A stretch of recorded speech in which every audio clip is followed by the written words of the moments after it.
कभी ऐसा सोचा है कि हम कुछ फैसले क्यों लेते हैं, भले ही वो बिल्कुल भी लॉजिकल ना लगे?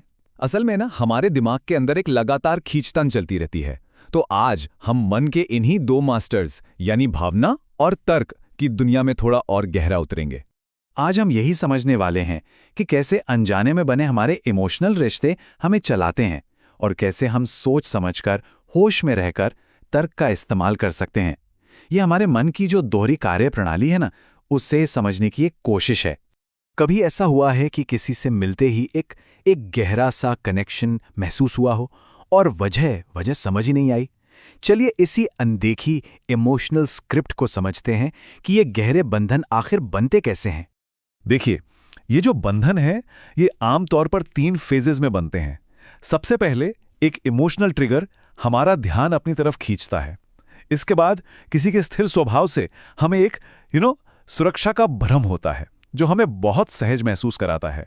और आखिर में यही बार बार की मानसिक मौजूदगी अपनेपन के बंधन में बदल जाती है और ये एक ऐसी आदत बन जाती है जिसे तोड़ना काफी मुश्किल हो सकता है।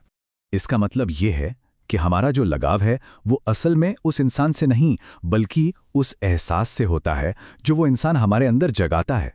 ये पूरी तरह से एक इमोशनल प्रोसेस है। और यहीं पर एक बहुत बड़ा सवाल उठता है, अगर हमारी भावनाएं इतनी ऑटोमेटिक तरीके से काम करती हैं, तो क्या हम बस उनके इशारों पर ही नाचते रहेंगे? नहीं, बिल्कुल नहीं। यहीं से कहानी इमोशनल दुनिया से निकलकर सचेत तर्क की दुनिया में एंट्री करती है।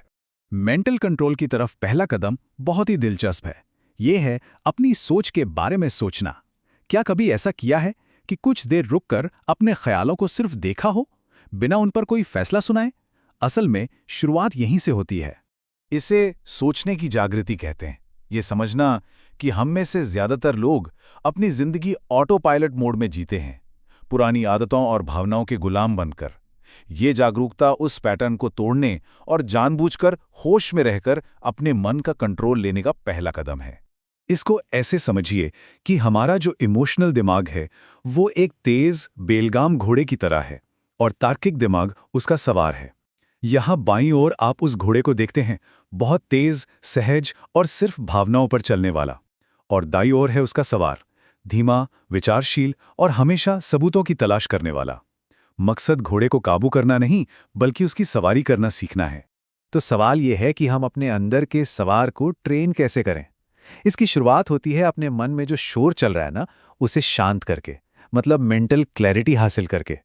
ये कुछ तरीके हैं, जैसे अपने विचारों को बस एक दर्शक की तरह देखने से हम बिना सोचे समझे रिएक्ट करने से बच जाते हैं।